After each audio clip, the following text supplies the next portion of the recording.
પ્રથમ જ્યોતિર્લિંગ સોમનાથ મંદિરના 74મા સ્થાપના દિવસની ભક્તિભાવપૂર્વક ઉજવણી કરવામાં આવી રહી છે।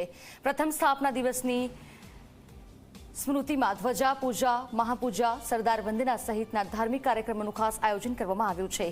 સાયમ આરતી સાથે પહેલા મહાશૃંગાર અને દીપમાળા કરવામાં આવશે।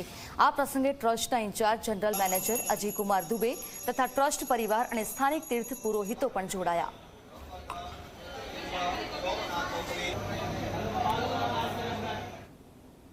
સોમનાથ મંદિરનો 74મો પ્રાણ પ્રતિષ્ઠા મહોત્સવ આજે ઉજવવામાં આવ્યો, જેમાં સવારે સરદાર વલ્લભભાઈ પટેલને પુષ્પાંજલિ અર્પણ કરવામાં આવી। ત્યારબાદ ધ્વજા પૂજા કરવામાં આવી અને 9:46 મહાપૂજા કરવામાં આવી। એના પછી સાંજે દીપમાળા અને વિશેષ શૃંગાર રાખવામાં આવેલું છે। 11 મે 1951ના રોજ ભારત દેશના પ્રથમ રાષ્ટ્રપતિ ડૉક્ટર રાજેન્દ્ર પ્રસાદ દ્વારા સોમનાથ મંદિરે આવીને સોમનાથ મંદિરની પ્રાણ પ્રતિષ્ઠામાં ભાગ લેવામાં આવેલો હતો। આગળ વાત કરીએ સમાચારોમાં।